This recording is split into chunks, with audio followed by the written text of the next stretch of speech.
Si es ver el examen, lo que podemos hacer es, por ejemplo, respecto de un alumno en particular, comentarle los errores en relación a alguna selección de alguna de las opciones, pero la idea general de la facultad es no mostrar todo el examen. ¿Por qué? Y les explico por qué. Porque ustedes van a decir, ¿cómo? Esta profesora habla mucho de la República y de la publicidad, y ahora dice de no mostrar los exámenes. No mostrar los exámenes es parte de la base de que si se empiezan a difundir los exámenes, esas consignas con las opciones se van a empezar a dar a conocer, porque nosotros hemos hecho gran cantidad para que haya variedad, pero se nos agota el ingenio. Y por ahí podría salir después un libro que diga las 100 preguntas con la opción correcta. ¿Entendés lo que te digo? O sea, empezar a divulgarse, porque yo sé que ustedes también se divulgan las cosas estas. Vamos a ser sinceros. Si uno le da un tiempo más o menos razonable, hasta pueden estar sacando fotos de cada una de las consignas y de las opciones. Y la idea es que ustedes elijan con un criterio sobre la base de lo estudiado, ¿no? Que digan, en tal pregunta va tal, ¿entendés lo que te digo? Pero bueno, si un alumno desea una revisión para ver su examen, yo te diría que en una de esas lo que podemos hacer en el caso puntual es quizás respecto de las opciones que estén mal, tratar de charlar e indicar por qué está mal sin en forma minuciosa mostrarlo. ¿Entendés lo que te digo? Nosotros en realidad lo que nos sale después cuando ustedes terminan, nos sale de cada una de las opciones si pusieron mal o bien, porque sale la nota de cada una. Nosotros si aciertan va un 1 y si ponen mal no va nota negativa. Eso también te lo permite el sistema. Nosotros no hicimos eso. Y nosotros podemos entrar en cada uno y ver cuál fue la elección errónea, ¿sí?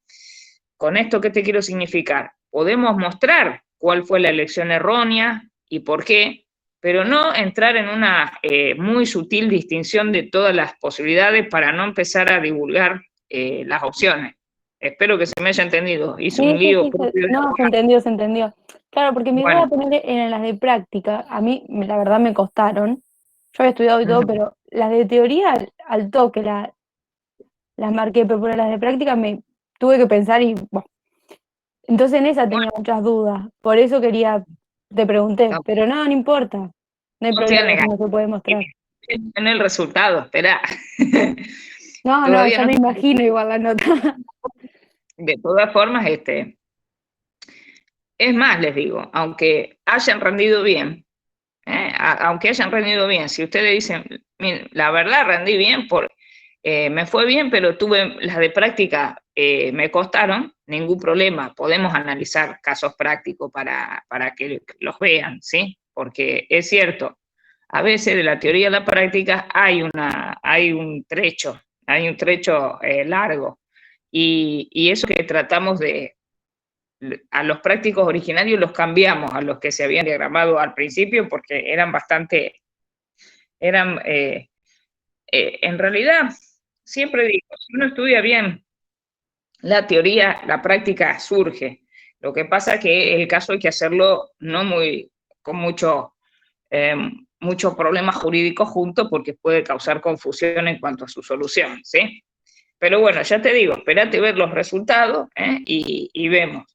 De todas formas, está bueno que, aun cuando hayas rendido bien, porque si suponete hiciste bien lo teórico y de los prácticos, aunque no hayas hecho ninguno bien, ya hubieras rendido bien. Y con que uno bien hayas hecho de pedo, digamos, de suerte también, pero ningún problema. Podemos después hablar un poco de casos prácticos como para tenerlo en cuenta, porque es bueno no solo saber teoría, sino saber la práctica. O sea, en realidad yo considero que si uno sabe muy sólida la teoría, la práctica también va a salir, pero a veces puede costar un poquito más, ¿no es cierto?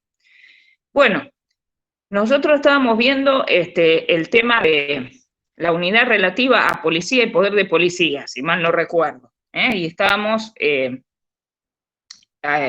dilucidando cuál es la diferencia entre poder de policía y policía. ¿Quién? Profe, ¿Quién? Sí. era la unidad 10, ¿no? Mira, te La cuento, no 12. tengo programa encima hoy. Hoy empecé tarde, no tengo el programa conmigo, estoy en mi casa hoy, así que no sé qué unidad es la de policía y poder de policía, pero creo que estábamos en esa. ¿Alguien tiene el programa en la mano en este momento para decirme? No, la 12, profe, estamos viendo. Bueno, Genial, gracias. si mal no recuerdo, estábamos en esta. Díganme Estábamos en si la no ley de está. presupuesto, profe. Sí, estamos en eso. Presupuesto, por ahí. Bueno, pero estábamos en este tema, ¿verdad? Sí, profe. Bueno, entonces, estábamos hablando de la policía y poder de policía. ¿Quién realiza el poder de policía y quién la policía? Esto es una cosa básica, ¿sí? ¿A quién le corresponde el poder de policía y a quién le corresponde la llamada policía? Porque el que no estudia la bolilla cree que es nada más que la policía en acción, ¿eh? ¿Vieron la policía que va por la calle? Es mucho más.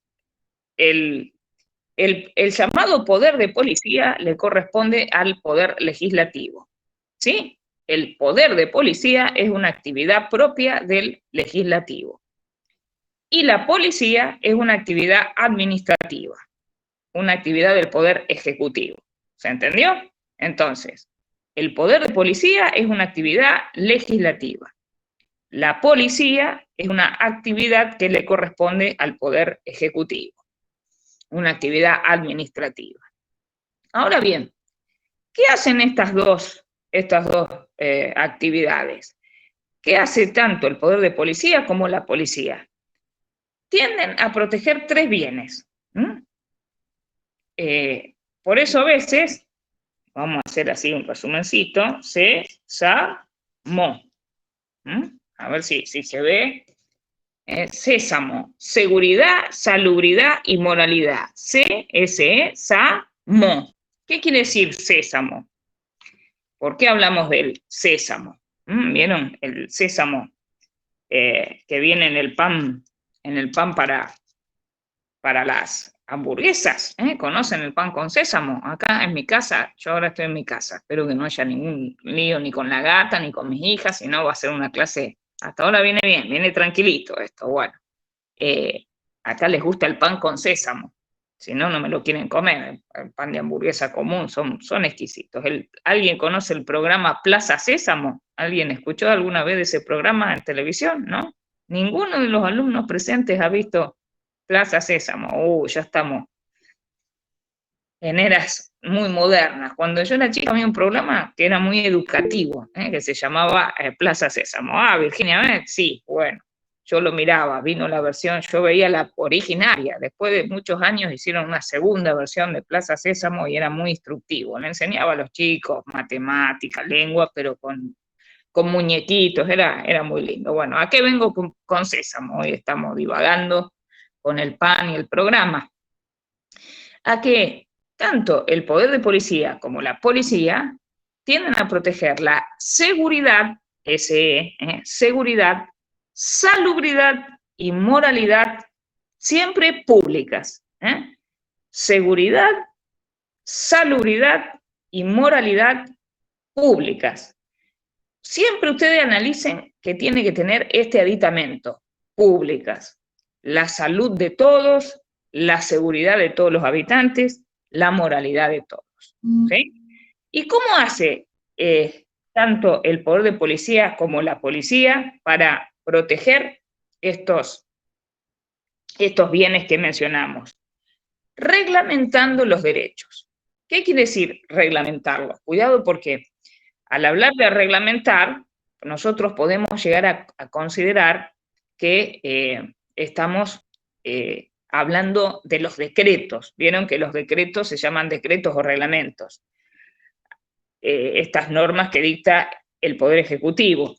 Acá hablamos de reglamentar en el sentido de que en aras de proteger estos bienes, es posible que el poder de alguna manera recorte o restrinja el ejercicio de los derechos.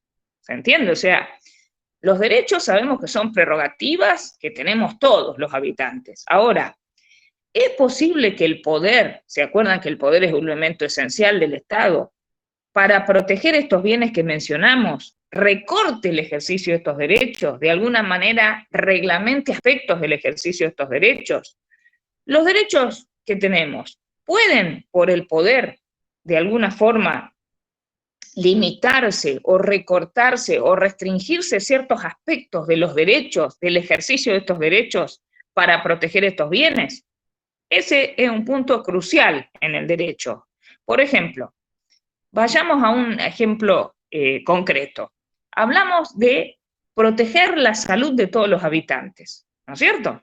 Supónganse que yo pongo una granja en el barrio, digo, no me va muy bien, no gano mucha plata como abogada, ni como profesora no estoy llegando a poder solventar todos mis gastos, me voy a poner en el barrio una granja, ¿no es cierto? Y vendo productos lácteos. ¿Sería constitucionalmente válido que la municipalidad me obligue a que esos productos estén refrigerados? Si uno se pone a pensar, uno dice, y eso se hace para proteger la salud de todos los habitantes, ¿se entiende? Podría decirse, se afecta mi derecho de propiedad, mi uso y goce de mis bienes, yo los quesos los vendo sobre una tablet, que vengan las ratas, que vengan la hormiga, que vengan las cucarachas, y todo el barrio viene y dice, dame la parte más podrida de queso, y todos los días muere alguien de problemas de comer algo que está en mal estado. ¿Se puede realmente? ¿Hasta qué punto? ¿No es cierto? Ahí vemos lo que es el poder de policía de salubridad pública, que se llama, ¿sí? Puede el Estado. Ahora, cuidado, porque muchas veces ustedes siempre cuando vean una noticia de reglamentación de un derecho, tienen que estudiar si realmente tiende a proteger esto que les digo. Porque si la norma dijera así, la ordenanza municipal dijera, a partir de mañana todos los comercios tienen que tener una heladera de 10.000 frigorías marca Malfesi. Imagínense ahí. Con el pretexto de proteger la salud de todos, me hago rica en 2 días yo. Porque el poder está obligando a comprar una heladera que fabrico nada más que yo. Por eso les digo que siempre este punto hay que estudiarlo con mucho cuidado y analizar en el caso concreto si es constitucionalmente válida la reglamentación al ejercicio de un derecho, ¿sí? Seguridad pública. Creo que esto algo vimos la clase pasada. La seguridad puede ser preventiva antes de la comisión de un hecho delictivo o represiva después.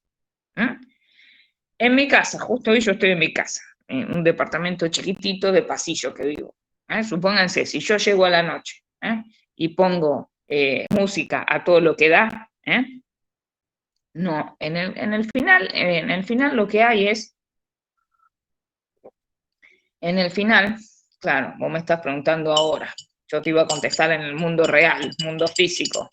En el mundo físico podría llegar a haber un caso práctico mínimo porque es oral, pero si es virtual, sí, puede haber casos,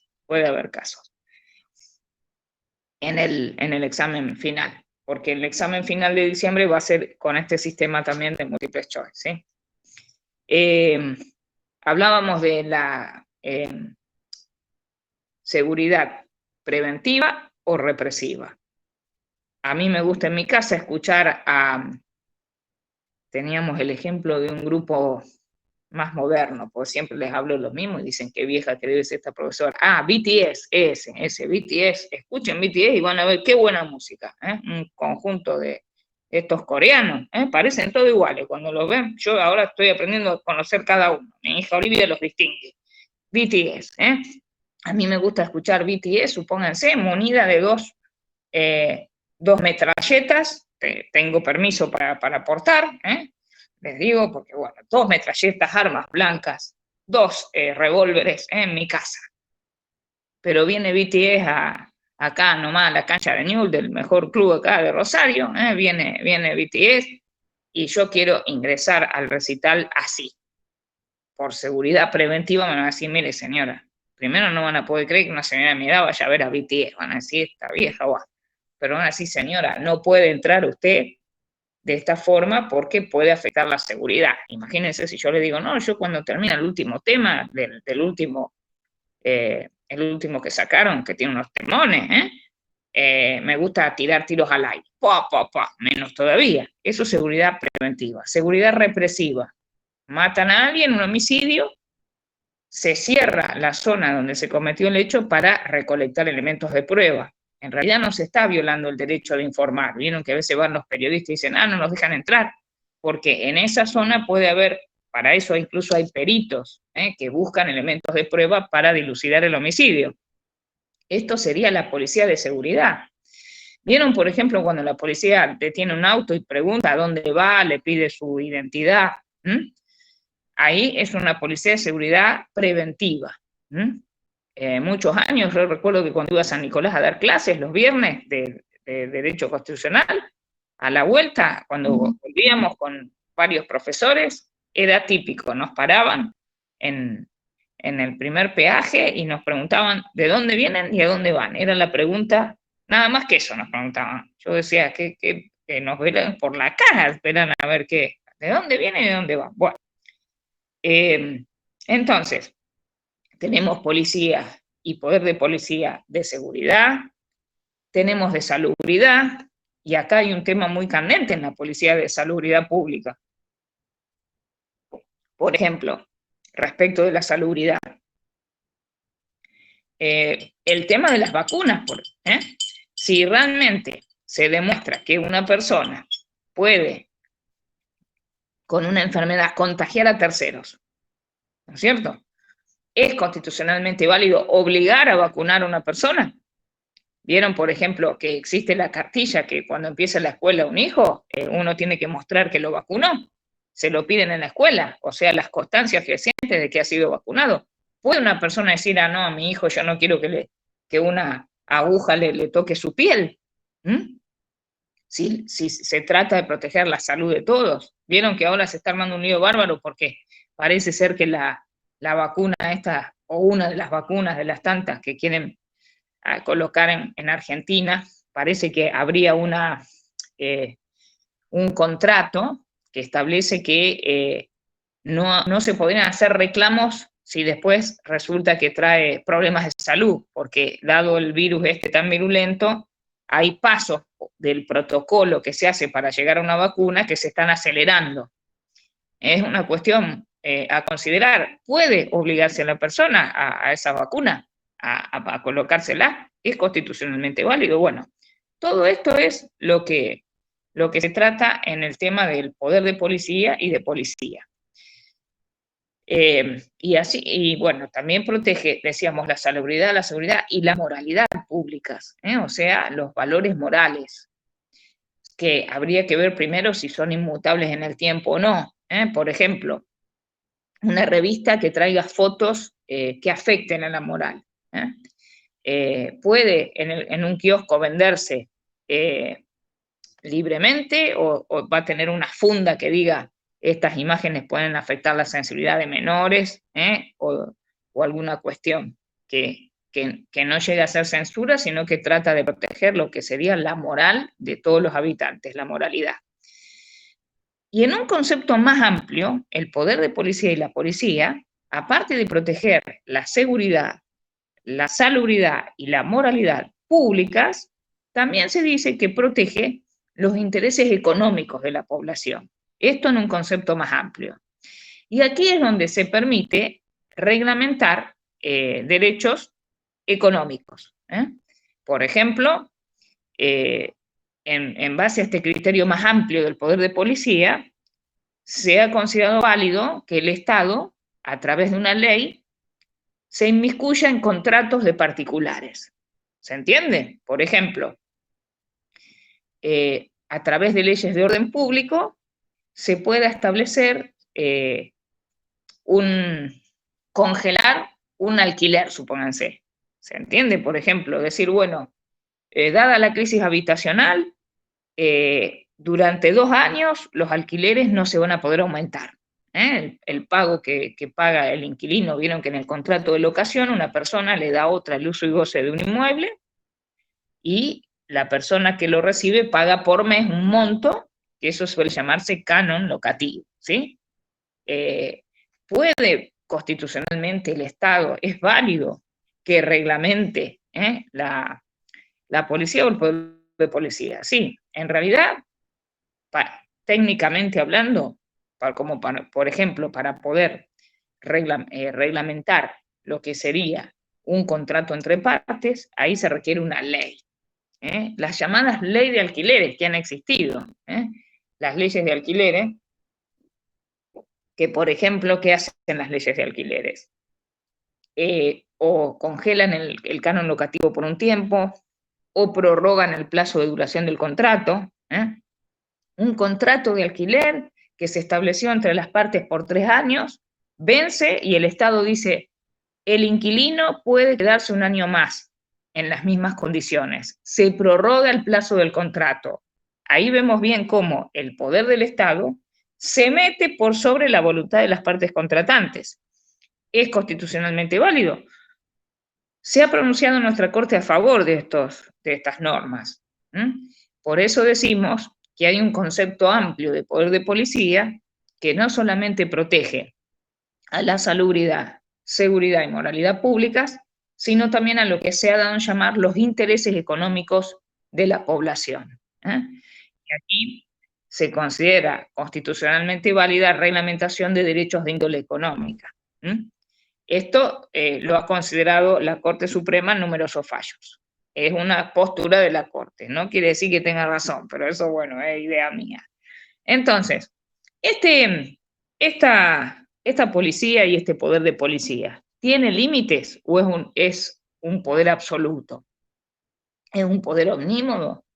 El Estado, bajo el pretexto del ejercicio de la policía y el poder de policía, puede reglamentar todo lo que desee, cuando quiera y como quiera.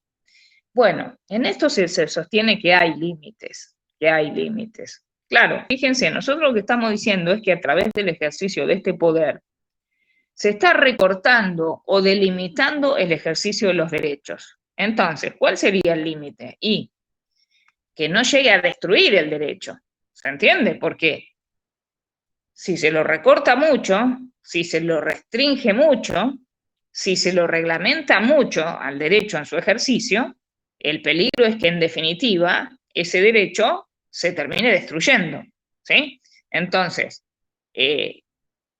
si bien existe el poder, debe tener límites, no debe destruir el derecho, sobre pretexto del ejercicio del poder de policía o de policía no puede llegar a destruirlo. Tiene un límite muy, muy importante que se llama la razonabilidad. ¿Qué quiere decir la razonabilidad? ¿Cuándo es razonable una medida? Una medida es razonable cuando el medio que se utiliza para llegar a un fin es adecuado. Existe una adecuada relación entre el fin que se persigue y el medio que se utiliza para llegar a ese fin. Ahí se da... Sí. Perdón, una medida razonable se me cortó porque tengo poca señal de Wi-Fi. Sí, sí. Una medida razonable se da cuando hay una relación adecuada entre el fin que se persigue y el medio que se utiliza para llegar a ese fin. Vamos a un ejemplo para entender qué es lo razonable, ¿sí?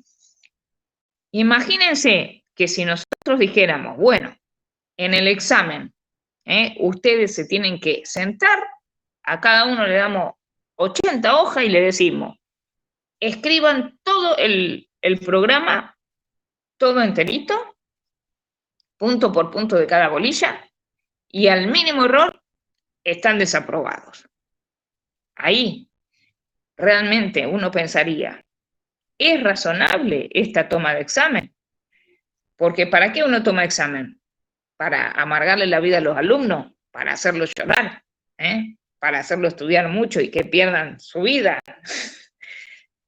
Uno toma un examen para verificar si el alumno sabe, si el alumno tiene los conocimientos necesarios para aprobar la materia y seguir su carrera. Entonces, ¿tendría pautas de razonabilidad un examen de ese tenor?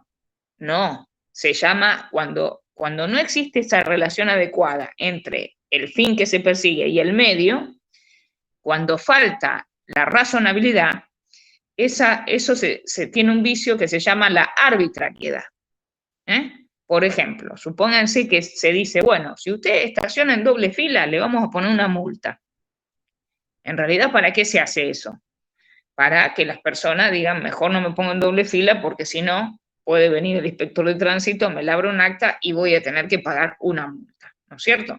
Ahora, si el municipio dijera, la multa por estacionar en doble fila es de 20 millones de pesos, ¿sería razonable? ¿O habría, en realidad ahí se escondería una finalidad distinta, que sería recaudar mucha plata en vez de mantener el orden en el tránsito? ¿Se entiende? Entonces, un límite muy importante al ejercicio del poder de policía y la policía es la razonabilidad. La decisión que se toma tiene que ser adecuada al fin que se está persiguiendo. No hay dudas de que depende del caso concreto y un poco depende de la discrecionalidad, qué es lo razonable o no. Pero hay casos en los cuales la arbitrariedad es evidente y no existe relación. Entonces, existen límites al ejercicio de este poder de policía, no es un poder absoluto y uno de los límites más importantes es justamente este que les digo de la razonabilidad en el ejercicio de este poder, ¿sí? Después tenemos que ver qué es una falta o contravención. ¿A qué se le llama falta o contravención? Justamente la falta o contravención consiste en la violación de una norma de policía. No tiene la entidad de un delito. El delito, vieron que para que un hecho sea delito, ya lo vimos en constitucional, se necesita que la conducta esté descrita por una norma. Eso se llama la tipificación del delito. Un acto, por más aberrante que sea, si no está previsto o descrito en una norma como delito al momento que lo cometo, no es delito. Por más que un acto sea reprochable, si no está previsto como delito al momento que se comete, no es delito y la persona no puede ser imputada por un delito. Si los legisladores se reúnen y dicen a partir de ahora es delito, bueno, será para el futuro, pero nunca puede tener efecto retroactivo. ¿Por qué? Porque el gobierno podría perseguir a una persona, ver lo que hace y decir vamos a ponerlo como delito, así lo ponemos preso 20 años. Puede pasar que una conducta merezca un reproche penal porque el legislador no es un adivino que sabe todas las conductas que merecen ser delito. Puede pasar en un caso concreto que se determine que es delito un acto que antes no lo era, pero siempre rige para el futuro. Llegó al delito, por la falta. La falta o contravención, es una violación a una norma de policía. ¿Sí? ¿Y qué sanciones puede merecer la falta o contradicción?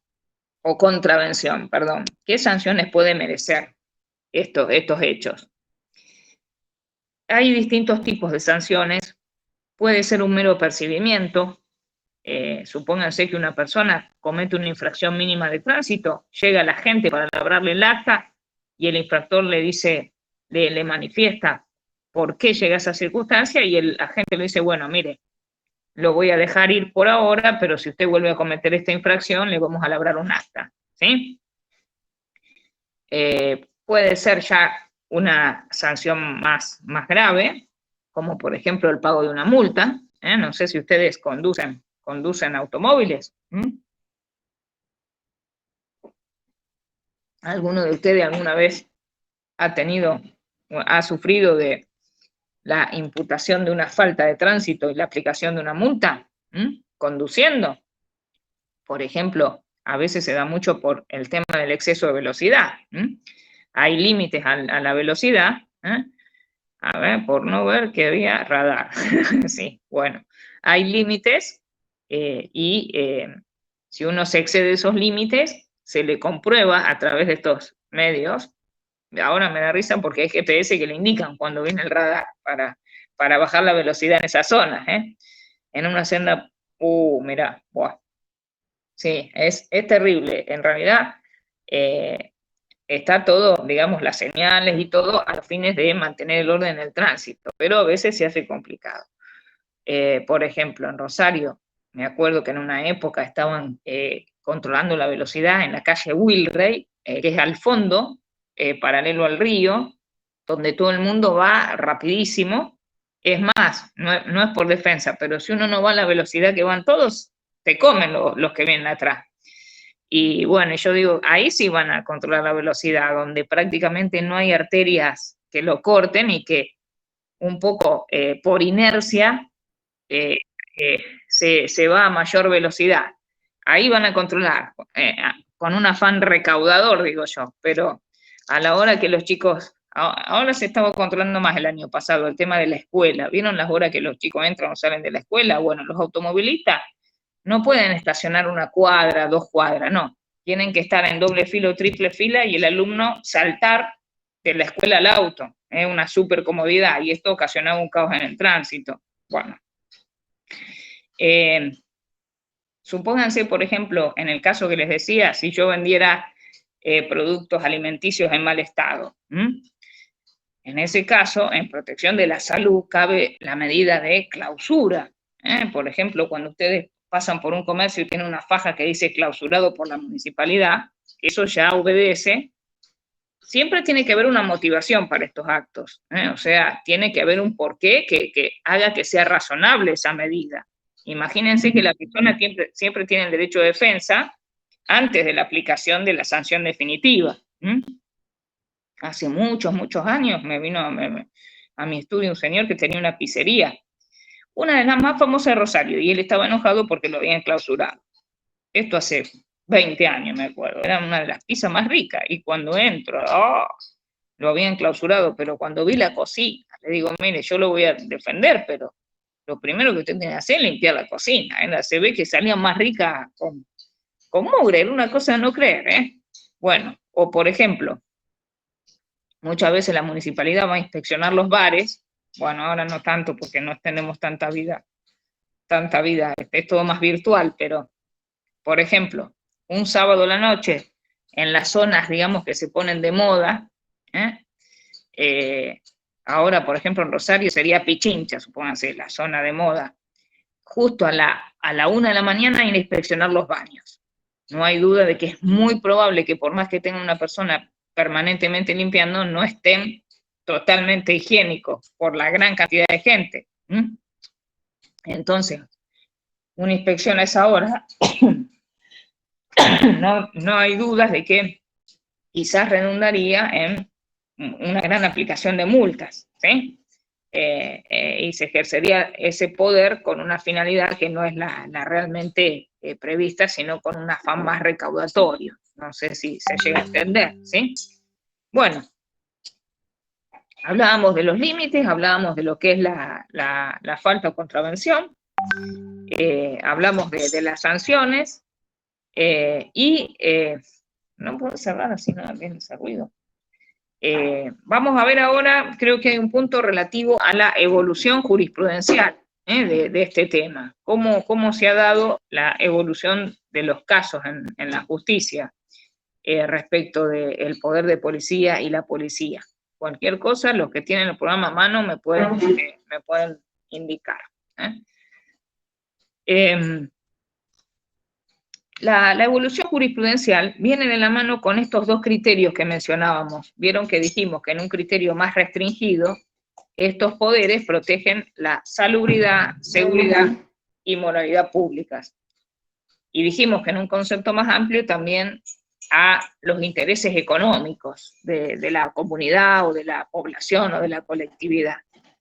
En la evolución que ha habido en la jurisprudencia, vieron que la jurisprudencia es una fuente del derecho, que se basa en ¿qué? En los fallos. En la evolución que ha habido también se ve que se ha ido ampliando la posibilidad de ejercer este poder. ¿Por qué decimos esto? Como uno de los primeros casos digamos, resonantes, tenemos en 1887, fíjense lo que les digo, el caso llamado Los Saladeristas.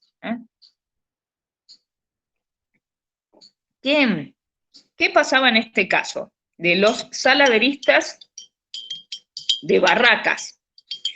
Resulta ser que esta gente, los saladeristas, tenían una empresa que se dedicaba a hacer los cortes de carne. Vieron que las vacas hay distintos cortes. Sí, está esto, creo, en comunidades. Creo que lo pusimos, pero bueno, cualquier cosa, si no están estos casos, sí, yo creo que los pusimos, los leí yo. La empresa esta de los saladeristas hacían los cortes de la vaca, los cortes de carne. Vieron que en realidad existe, digamos, cuando uno se hace la tarea de faena, se cortan a la vaca muerta, existen distintos cortes en distintas zonas del cuerpo de la vaca. No es que uno dice, bueno, vamos a cortar un pedazo para hacer un asado. Vieron que cuando ustedes van a la carnicería hay distintos precios, distintos precios según ahí está diciendo, mira, página 19 de la unidad.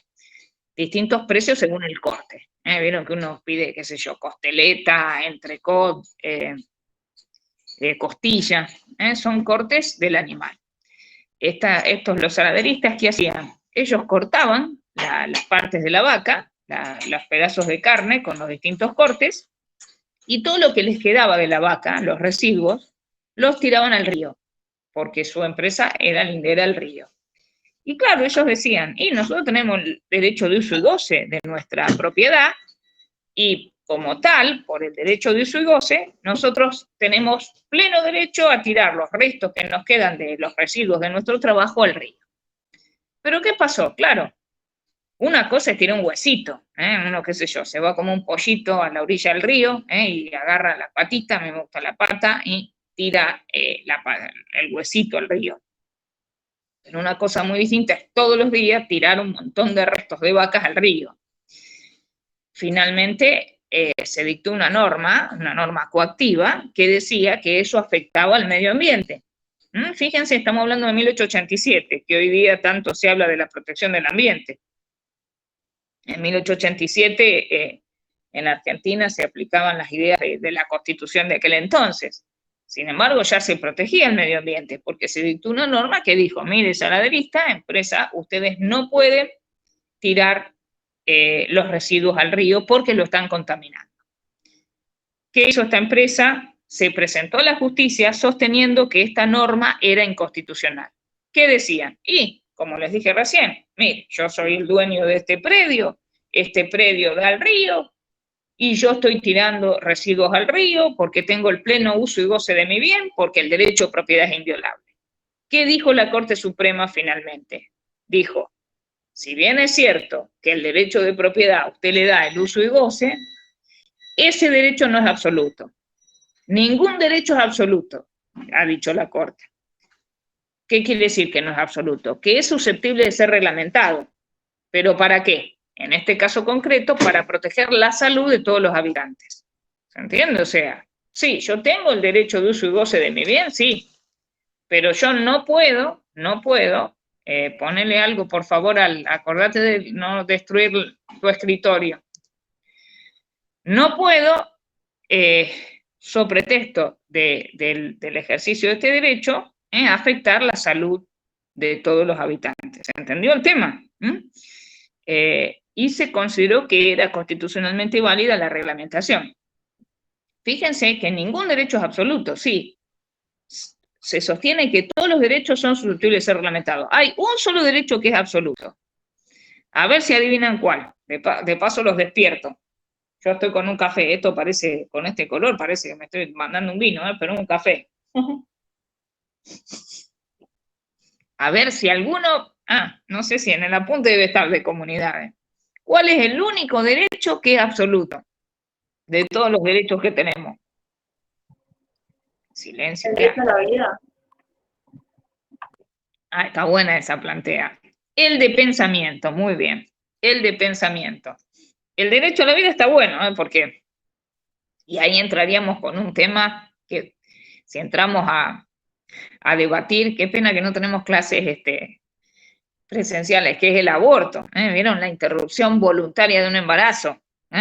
Vieron que en eso hay dos posturas. Hay una postura que dice, yo soy dueña de mi cuerpo, esto es una mera víscera, y si quiero interrumpir el embarazo, es mi voluntad.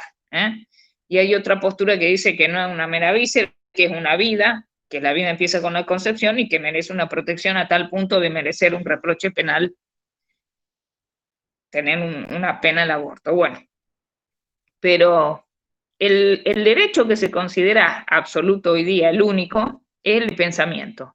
¿Por qué? Porque, como siempre digo, todavía no se ha inventado la máquina. ¿Se imaginan el día que inventen, en vez de un lente, poner acá en la frente y que yo pueda leer lo que piensan? ¿Se imaginan lo que debe ser constreñir a alguien a pensar algo? ¿Entienden? Por ejemplo, si yo les pongo eso y estamos en clase, nadie va a poder pensar, qué clase más aburrida. Lo puede pensar, pero para el profesor que lo vea o que diga, no le entiendo nada, esta mina, ¿qué dice esta vieja? Imagínense que uno lea eso. El día que se lea el pensamiento, ¿qué líos que se van a armar? El derecho a pensar es totalmente libre y no tiene ninguna reglamentación. Fíjense que ya podría haber reglamentación cuando uno escribe lo que piensa. Y eso podría configurar censura. Por ejemplo, actualmente ningún partido político puede usar símbolos nazis. O me acuerdo que una vez hubo, porque cuando uno presenta un partido político, le controlan sus principios y bases de acción política.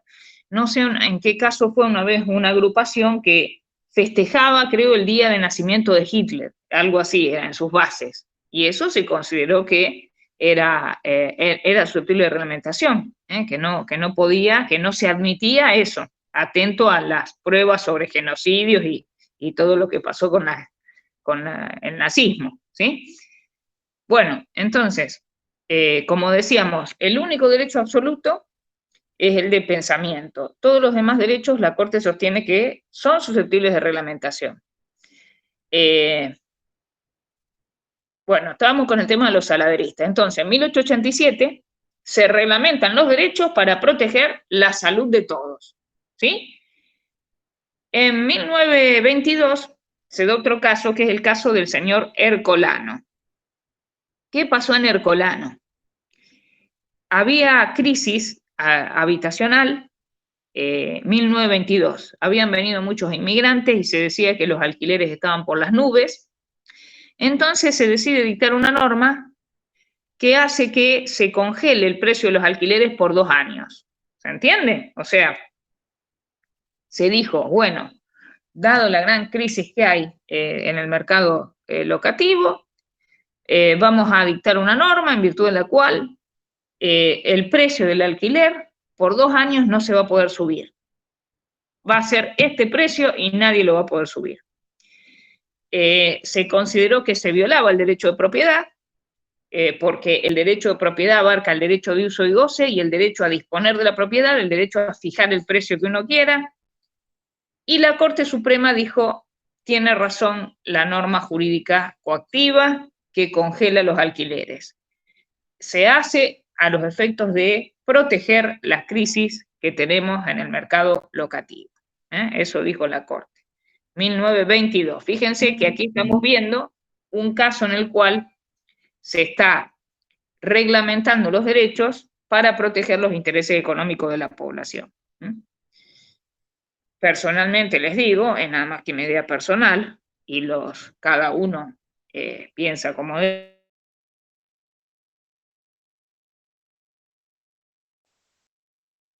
Un libro chiquitito. Yo lo tengo, si quieren tengo la versión para pasar. La economía en una lección de Henry Hazlitt. ¿Qué dice Henry Hazlitt? Él dice que el gobernante bueno, el gobernante probo, él va a analizar los efectos de su medida para todos a largo plazo. ¿Entienden? O sea, cuando un gobernante es bueno, cuando piensa en el bien del pueblo, él va a analizar los efectos mediatos O sea, no los inmediatos, sino los mediatos para todos. Y el demagogo va a analizar los efectos inmediatos para un grupo. O sea, los efectos ya para un grupo. Las leyes de alquileres, que nuestra Corte ha considerado constitucionales, cuando se dictan, no hay duda de que favorecen al inquilino, al que está como inquilino. Imagínense que si hay devalorización monetaria y una ley dice usted no puede aumentar los alquileres, el que está como inquilino está en la gloria. ¿Por qué? Y porque capaz que hay una inflación galopante y termina pagando en 2 años un caramelo por mes. A ese sí lo favorece. Pero a la larga, ¿qué hace eso? Que nadie ponga en alquiler un bien. Se termina restringiendo el mercado locativo y se termina dañando al inquilino, porque nadie ofrece en alquiler una casa. Eso es mi opinión, ¿eh? Les cuento. Por ejemplo, cuando estaba Perón, reglamentó tanto la ley de alquileres que, por ejemplo, yo era chiquita y recuerdo que mi papá con mucho sacrificio había logrado comprar, aparte de su casa, un chalet alejado, él lo alquilaba, yo lo acompañaba. El inquilino le pagaba el canon locativo, o sea, el monto mensual, y con eso que le daba, íbamos a la vuelta de ese chalet y mi papá se compraba un pollo. Un pollo y creo que era una oferta que le daban un vino de regalo, que era un vino, un Honda Toro, de regalo con el pollo. Eso era el canon locativo. O sea, una persona capaz que se había sacrificado en su vida para tener otro bien y decir, bueno, con esto voy a tener una renta razonable para mejorar mi vida. O imagínense otra hipótesis, imagínense que sus padres tienen un departamento alquilado y le dicen, mira, quédate tranquilo, cuando te recibas te vamos a dar ese departamento para que pongas tu oficina. Justo vence el alquiler, así que te lo vamos a dar para que no tengas gastos de inicio, te lo vamos a prestar. Y viene una de estas leyes que hace, prorroga coactivamente el plazo de duración del contrato. La verdad les digo, desde mi punto de vista, económicamente un desastre, inconstitucional, porque para mí viola lo que es el derecho de propiedad, pero eso es una postura personal. Y muchos años antes de Henry Hazlitt hubo otro autor que se llama Frédéric Bastiat, no sé si alguna vez lo han oído hablar a Frédéric Bastiat. Él era, le estoy hablando de 1840, miren, un francés, Frédéric Bastiat, él tenía un artículo muy interesante que se llamaba Lo que se ve y lo que no se ve, en una medida. Lo que se ve y lo que no se ve. Podemos ver un efecto inmediato, pero no el efecto inmediato a la larga de las reglamentaciones. Por eso les digo que yo a veces pienso que muchos problemas en Argentina derivan de un abuso del ejercicio del poder de policía y de policía, de una reglamentación excesiva de los derechos que en definitiva redundan en un mal para todos. Pero eso es una postura muy, muy personal, nada más se las comento, no quiere decir ni que la compartan, ni mucho menos. Incluso les digo, la mayoría hoy de la gente piensa a la inversa, de que todo se soluciona reglamentándolo. Los legisladores piensan que para solucionar algo, con una reglamentación coactiva se logra la solución, cuando en realidad muchas veces no es así. Bueno, y después tenemos otro caso que se da en 1990, que es el caso Peralta contra Estado Nacional. Vieron que en el primer caso nosotros vimos una reglamentación a los derechos para proteger la salud de todos. En la segunda vimos una reglamentación de derechos ya para proteger intereses económicos. En esta tercera, Peralta, se dice que se reglamentaron los derechos para proteger la subsistencia misma del Estado, la subsistencia misma del Estado argentino. ¿Cómo es esto? En Peralta llega a la justicia porque él considera que es inconstitucional una norma coactiva que establece que él había depositado su dinero en un banco y que una parte se le iban a devolver en unos bonos. ¿Se entiende? Eso era lo que se estableció en el caso Peralta. ¿Qué pasaba? Muchas veces cuando hay una crisis muy grande y hay una gran desvalorización de la moneda, el Estado suele tomar medidas coactivas de índole económica y a través de las cuales decide entregar menos moneda. ¿Se entiende? O sea, restringe la circulación de moneda. Entonces, ¿qué le dijo a los ahorristas? Supónganse que una persona deposita 100 pesos en el banco. Vieron que a veces uno hace lo que se llama un plazo fijo, que quiere decir que uno lo deja en el banco por un tiempo y el banco le da un interés, ¿no es cierto? La persona ahorró, tuvo unos pesos que no gastó y dice, bueno, lo voy a depositar en un banco porque me da un interés, gano unos pesitos. A su vez, el banco se lo presta a otro. En realidad, el banco es un intermediario entre el que le sobra y pone en el depósito ese y el que necesita un préstamo. Pero ¿qué le pasó a este señor Peralta? Don Peralta había depositado su dinero en el banco y salió una norma coactiva que dijo, una parte de sus ahorros se la vamos a devolver en un bono. El bono sería como una forma de obtener un crédito coactivo por parte del Estado. El Estado en el bono le da un papelito donde le dice, mire, acá esto representa 20 pesos, pero no se lo damos ahora, se lo damos dentro de un año o dentro de un tiempo con algún interés. Y ese bono se puede transferir. Pero ¿qué pasa? Si no hay mucha confianza en el Estado que lo emite, nunca va a valer lo que dice. ¿Se entiende? Si dice esto vale 20 pesos y en noviembre te damos 22, pero no creen mucho en ese Estado porque es todo confianza, capaz que él lo puede transferir, pero le dice, mira, yo te voy a dar 18 porque estoy asumiendo el riesgo, no sé si va a cumplir el que te dio este bono. ¿Entienden?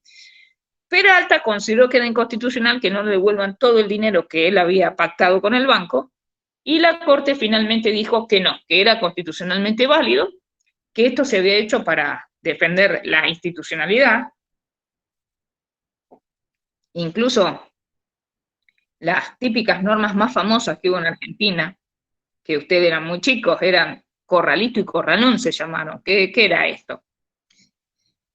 Esto era el sumo ya de la reglamentación, porque ¿qué decía? Quédese tranquilo, usted tiene el dinero en el banco, va a quedar ahí, usted no lo puede sacar. Usted puede usar tarjeta de débito, pero no puede sacar su dinero.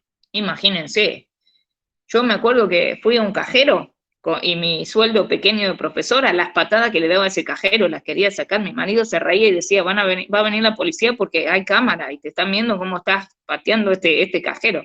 La gente empezó a hacer amparos pidiéndole al Estado, pidiéndole al juez que ordene la liberación de los fondos, porque la gente sostenía que se violaba su derecho de propiedad con una norma coactiva que le impedía sacar su dinero del banco. Porque vieron que siempre yo les comenté que la causa de la inflación, la causa de la desvalorización de la moneda es su gran emisión. Y eso les digo, está comprobado. Vieron que uno dice, oh, qué especulador el comerciante, qué HDP el industrial, nos aumentan los precios y el pueblo se está desangrando. En realidad el comerciante, el industrial, ve que aumenta la materia prima, no aumenta el precio por amor a aumentar los precios. ¿Y por qué aumenta todo? Porque todo bien, si hay más oferta de un bien, el bien tiende a bajar su precio. ¿Se entiende lo que digo? Por ejemplo, a mí me encantan las frutillas. Ahora baja el precio, relativamente. ¿Pero por qué? Porque hay gran producción en Coronda, por el clima. Si se emiten muchos billetes, el valor de ese billete se disminuye y yo necesito más billetes para comprar el mismo bien. O sea, lo que está pasando actualmente no es que aumente el dólar. Aumentan todos los bienes. Lo que pasa es que el dólar se ve reflejado rápido porque como la gente ve que la moneda se desvaloriza, tiende a despojarse de esa moneda. Si una persona trabaja y gana 100 pesos y ve que todos los días compra menos, dice, uy, ¿qué hago? ¿Compro caramelo? ¿Compro tornillo? ¿Compro dólares? ¿Entienden? La gente lo que busca es un refugio para mantener el valor de su dinero. Y el único culpable de la desvalorización monetaria, lamentablemente, es el Estado que emite más de lo que debería para sostener un Estado enorme. Todo eso, opinión mía. Cada uno tiene su opinión, incluso si alguno tiene una distinta y quiere desmutear y decir, no, para mí no es así, sería muy interesante. Lástima que no estamos en clase presencial y por ahí, bueno, en la clase virtual yo veo muchas muchos nombres, pero ni siquiera veo las caras, porque uno en el presencial ya ve la cara de que no piensa, que hace así, que está equivocada, y bueno, y uno le dice, a ver, comente qué le parece, porque es buena es bueno el debate, ¿sí? Bueno, como habrán visto, no soy muy partidaria yo del ejercicio del poder de policía y de policía. Creo que tiene que ser un poder muy limitado para proteger más que nada la salubridad y la seguridad públicas. En el concepto restringido protege también la moralidad pública y en el concepto más amplio se considera que puede llegar a proteger intereses económicos de la colectividad, que en mi criterio es lo más nefasto que hay. Pero eso es idea mía. Ya les digo, hay hasta pronunciamientos constitucionales, no solo en Argentina, sino en Estados Unidos. En realidad el concepto de poder de policía más amplio surgió en Estados Unidos. Bueno, y a través de estos 3 fallos vemos la evolución de la jurisprudencia.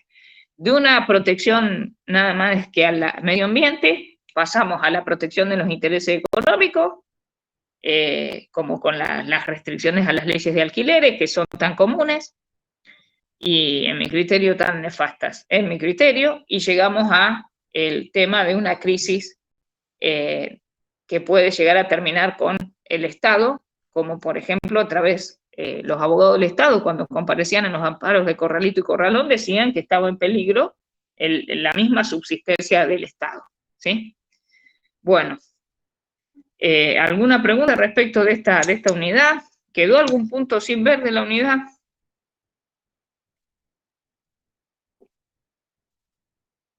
Les digo que para poder aplicar una sanción de policía, para poder aplicarla, siempre hay que asegurar el derecho de defensa. Porque el derecho de defensa surge de la Constitución. Nadie puede ser penado sin tener previamente la posibilidad de ejercer el derecho de defensa. Si una persona se le imputa que estacionó mal, se le labra el acta, pero antes de aplicar la multa puede ir al juzgado de faltas, que se llama, y ejercer su defensa. Supónganse que prueba que había estado mal estacionado, culpa de que alguien le corrió su auto. Él estacionó bien, pero vino un pícaro y se lo corrió para adelante y lo hizo colocar en una zona ya prohibida. Si lo prueba, por ejemplo, ve que había cámaras en el lugar y prueba que él no lo había colocado ahí tendría una defensa, porque no fue autor de la falta, ¿sí? ¿Alguna preguntilla sobre todo esto? Qué silencio, che, ¿estarán todos dormidos? Bueno, después del caso, el último caso que citamos era el caso de Don Peralta. Este caso fue en 1990. Es una persona que consideró que era inconstitucional una norma que establecía que parte de su depósito bancario se le iba a devolver en bonos. En bonos. Nosotros nos quedan las bolillas de procedimiento y la bolilla última de responsabilidad, ¿verdad? Nos quedan esas. Para la de procedimiento, que es la que sigue, les voy a pedir que tengan la ley 19.549, la ley nacional 19.549, que ya la vimos para los elementos del acto administrativo, y el decreto reglamentario 1759 del año 1972. La ley nacional 19.549 y el decreto reglamentario 1759 del año 1972, decreto nacional. ¿Sí? Busquen eso para la próxima clase porque los vamos a necesitar, porque vamos a ver el procedimiento administrativo y ahí tenemos un puntito relativo a los recursos. Bueno, ¿hay alguna pregunta? ¿Cuál era el año del decreto? 1972, ¿sí? El decreto. ¿Podría haber corralito este año? Qué pregunta, wow. Miren, aquí esto da para todo, las competencias, sí. Contestando lo que vos decís, puede haber cualquier cosa. Les digo, puede haber porque acá en Argentina la solución siempre es coactiva, nunca va a ser liberemos, respetemos la Constitución, todo es siempre coactivo. Yo creo que, miren, son capaces de ponernos un barbijo, nos van a obligar a llevar un barbijo que esté dibujada una sonrisa y decir que somos un pueblo feliz, y listo. Ah, están todos sonriendo, y es todo mentira, el barbijo, abajo estamos todos llorando, Eso como para...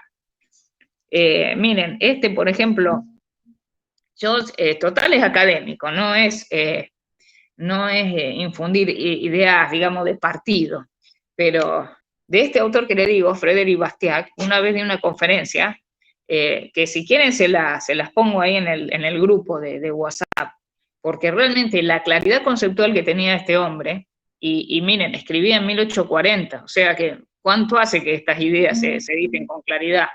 Él llegó a decir que, fíjense qué ironía, él decía que los que vendían velas, en aquel entonces eran velas, no había todavía energía eléctrica, querían que se dicte una norma coactiva que prohíba que entre el sol a las casas, ¿entienden? O sea, que se cierren las ventanas para que ellos vendan más velas, porque decían, no podemos competir con el sol da luz y la da gratis, decía, y es una competencia desleal. Era toda una ironía, realmente muy interesante. Bueno, sí, las competencias, me olvidé las pautas atributivas de competencia. Fíjense, nosotros dijimos que el poder de policía y la policía tienden a proteger la salud, la salud de todos los habitantes, la seguridad de todos los habitantes, la moralidad de todos los habitantes, siempre con el aditamento públicas. Ahora bien, ¿a quién le pertenece esto? En nuestra forma de Estado federal, ¿cuál es el Estado competente para reglamentar los derechos para proteger estos bienes? Este es un tema de derecho administrativo. Y todo el derecho administrativo, las provincias se lo reservaron. Cuando se forma el Estado Nacional, en principio, toda esta materia le corresponde a las provincias. Por ejemplo, supónganse que en una provincia surge una epidemia y se circunscribe a esa provincia nada más. Es la provincia la que decide cómo reglamenta los derechos para evitar la propagación de la epidemia. Acá viene un ejemplo que yo hace 20 años que daba, creo que ya les comenté, yo decía, ¿sería constitucionalmente válido que nos obliguen a llevar barbijo si viene una enfermedad mortal? Qué bárbaro, ¿no? Qué visionaria que era yo que daba ese ejemplo. Y se armaba un debate muy interesante, porque algunos decían, no pueden. ¿Cómo me van a obligar a aportar algo en mi cuerpo? Están violando mi vida, mi cuerpo. ¿Cómo van a obligarme a colocarme una cosa? Y les digo, acá es donde se ve bien lo que es la reglamentación en aras de la salud de todos. Si realmente se prueba de que una persona puede contagiar a otro, porque la libertad, ¿qué implica? La libertad implica ejercer mis facultades plenamente, pero ¿hasta dónde está la valla? En el daño a otro. Y encima, si se prueba, si es cierto, cosa que no se sabe mucho del virus, ¿no? Pero sí es cierto que existen asintomáticos, o sea, personas que no saben que están enfermas y lo están. Y si es cierto que esa persona puede contagiar, yo considero que sí, que es constitucionalmente válido el obligar al uso de un barbijo. Pero les digo, es un tema muy... bueno, y volviendo a lo que decíamos, en principio es competencia de las provincias, pero si el bien a proteger trasciende el límite de una provincia, ahí ya sí entraríamos dentro de la competencia del Estado Nacional. Por ejemplo, el tema lo vemos ahora con el virus. Pero fíjense una cosa, no hay duda de que la reglamentación puede variar según la situación de cada provincia. Por ejemplo, hasta hace un tiempo, no muy lejano, ¿se acuerdan que estaba circunscrito a Cava y a provincia de Buenos Aires el virus? Acá en la provincia de Santa Fe me acuerdo que era hermoso, no pasaba nada. Quizás en ese momento las potestades reglamentarias era un poco renacía la autonomía de cada provincia. Cada provincia podía disponer de su potestad reglamentaria. Acuérdense que el tema de educación es de cada provincia, en principio. O sea que cada provincia puede decidir. Hay un órgano nacional creado para darle cierta armonía a las normas, pero en realidad por la Constitución la educación es tema provincial. La salud también le corresponde a cada provincia. Así que, bueno, son temas que en principio son de materia provincial. Pero, ¿qué pasa? Si el bien a proteger no se circunscribe al límite de una provincia, entonces ahí sí interviene el Estado Nacional, ¿sí? Y en un tema como este virus, les digo, se necesitaría quizás un ser más ordenados hasta en orden mundial. Lo que pasa es que ni se sabe nada ni del virus, ni a mí me da risa cuando dicen estamos en una meseta, estamos en una curva, estamos en una ola, en la cresta. La verdad que no sabemos nada del virus. Hoy estamos en una cosa y mañana es totalmente impredecible. No, lamentablemente estamos en pañales con todo. Ojalá las vacunas den resultado. Bueno, ¿algún otro puntito que haya quedado? Porque no tengo acá el programita. Hoy estoy súper improvisada con la clase. ¿Quedó alguna duda de lo dado hoy? ¿Se entendió? Qué silencio, che. Bueno, esperemos que hayan entendido algo, no estén todos dormidos, que hayan... Sí, entendido. Bueno, nos vemos entonces la próxima, ¿sí? Para dar procedimiento, les voy a pedir que no se olviden de buscar la ley 19.549 y el decreto 1.759, el decreto reglamentario de la ley, que vamos a ver algunos artículos para estudiar los recursos. Es una bolilla que es una de las más, digamos, técnicas y tiene un lenguaje un poquito, digamos, jurídico, pero estudiándola se entiende. Así que traten de venir, no es que vamos a hacer unos dioses, pero entre todos vamos a tratar de... sí, la razonabilidad lo que quiere decir es que cuando vos reglamentás un derecho, realmente guarde una relación adecuada con la finalidad para la cual se reglamenta. ¿Entendés? Que uno diga, sí, es adecuado hacer esto, establecer este recorte en el ejercicio de este derecho. Hay miles de cuestiones. Por ejemplo, suponete que ahora tenemos un ejemplo típico porque ahora en aras de la protección contra el virus hay una reglamentación más exhaustiva de muchas actividades. Ejemplo, ¿es razonable que hoy día se establezca un máximo de personas dentro de un bar? En Rosario, por ejemplo, debe estar por ordenanza, porque vi que cada bar afuera tiene un cartel que dice cuántos puede haber en un momento dado en el bar. El otro día estaba viendo, en uno decía 15, 50, 20. Yo podría decir como dueño del bar, no, ¿por qué a mí me tienen que decir cuántas personas hay adentro de mi bar si yo soy el dueño del bar? Que entren todos los que quieran o todos los que yo quiera, los que yo admita. Pero si le dicen, mira, es una medida para evitar la proliferación de un virus que incluso puede causar la muerte y que la persona puede ni saber que lo tiene, entonces se considera constitucionalmente válido, ¿entendés? O sea, la razonabilidad implica que haya una relación adecuada entre el fin que se persigue y la medida que se toma para llegar a ese fin. Eso es razonable. Cuando no se da la razonabilidad, se da la arbitrariedad. Por ejemplo, ¿sería razonable que digan que abran los bares, pero que entre una sola persona a tomar algo sola y después, cuando termina, entra otra? Ahí sería arbitrario. ¿Se entiende el tema? ¿Sería razonable que nos digan que tenemos que llevar barbijo en nuestras casas? O sea, permanente. Yo te digo la verdad, a veces siento que me muero con el barbijo. La verdad que ni qué decir si no se imaginan lo que es correr con un barbijo. Es una tortura, terrible. Bueno, ¿sería constitucionalmente válido? Cuando uno ya llegó a la casa, se lavó las manos y tuvo sus precauciones, decir, en su casa también. Eso es los límites a las decisiones de reglamentación de derechos.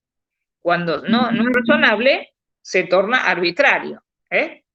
Por ejemplo, ¿es razonable que se prohíba el ingreso de ciertos libros alegando, andar en bici también, sí, alegando que la tinta trae una enfermedad? No, tal libro no. El libro de Henry Hazlitt, no, la economía de una elección, no lo vamos a hacer leer porque trae una enfermedad el papel. Habría que, ¿me entienden lo que les digo? Hay decisiones que, so pretexto de reglamentar los derechos, no tienen la finalidad real. Sería constitucionalmente válido que, por ejemplo, como les decía, todos los comercios de toda Argentina tengan que comprar una heladera que fabrique yo. Encima, la más de las veces el gobierno se lo muestra como, es por el bien del pueblo, es por la salud. La heladera Malfesi es la mejor. Ahí nada se va a poner feo, como si no pudieran comprar otra heladera. Cada vez que ustedes vean la reglamentación de un derecho, analícenlo así. Primero ustedes tienen que analizar, ¿tiende a proteger el bien? ¿Qué dice? ¿Y es realmente una medida adecuada para proteger ese bien? ¿Se entiende? Ahí, sobre esa pauta, ustedes se dan cuenta si la reglamentación de un derecho es o no constitucional, o si no tiene un trasfondo, y no termina arruinando todo, sobre pretexto del ejercicio del poder de policía. Sí, terrible. Acá mi hija me comenta, la gata acaba de hacer un regalito que ni se imagina.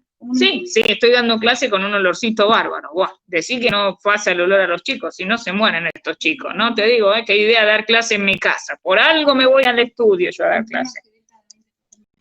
Bueno, sí, qué bueno. Sí, esas piedritas es una porquería. Bueno, acá todos los alumnos se enteran que la gata acaba de hacer un soletón y que las piedras que compró mi hija eran más baratas, porque como, claro, ahora tiene sueldo mi hija, ahora valora y gasta. Antes era Pantene champú, ahora suave, una cosa de loco. Bueno, ¿alguna otra preguntilla sobre este tema? La fecha del final va a ser, creo que no está fijada, no, si una baranda ahí les digo. Estoy en mi cocina que es chiquitita y la gata se largó una cosa, esta gata, mirá, ya está la dueña, si no se entera, no sé, mira, ¿qué hago?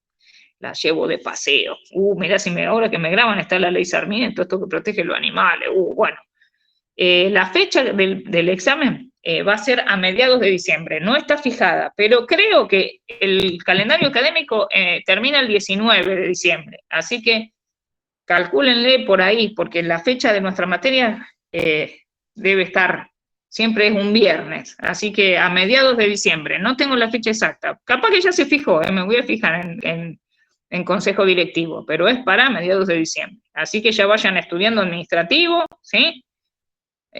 Administrativo van a ver que es más técnico que constitucional, pero bueno, es cuestión de estudiar, no hay que tenerle miedo a nada acá en la carrera, es cuestión de ponerse con ganas, ojalá vuelva pronto la vida física, así podemos. Yo les digo la verdad que este año, un año, mi vida es en una cámara, estoy ya estresadísima.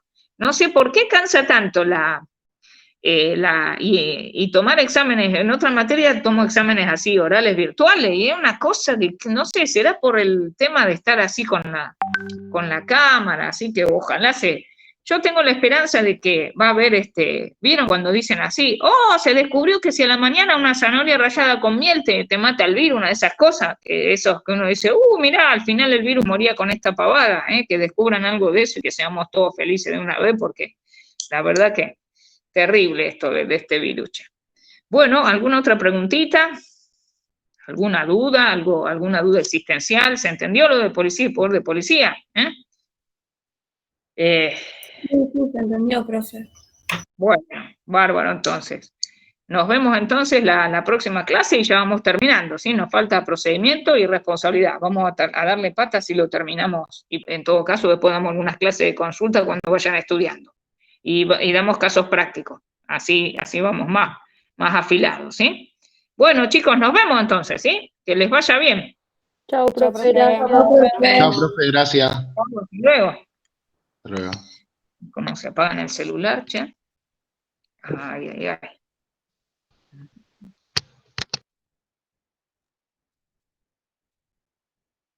Esto debe ser así.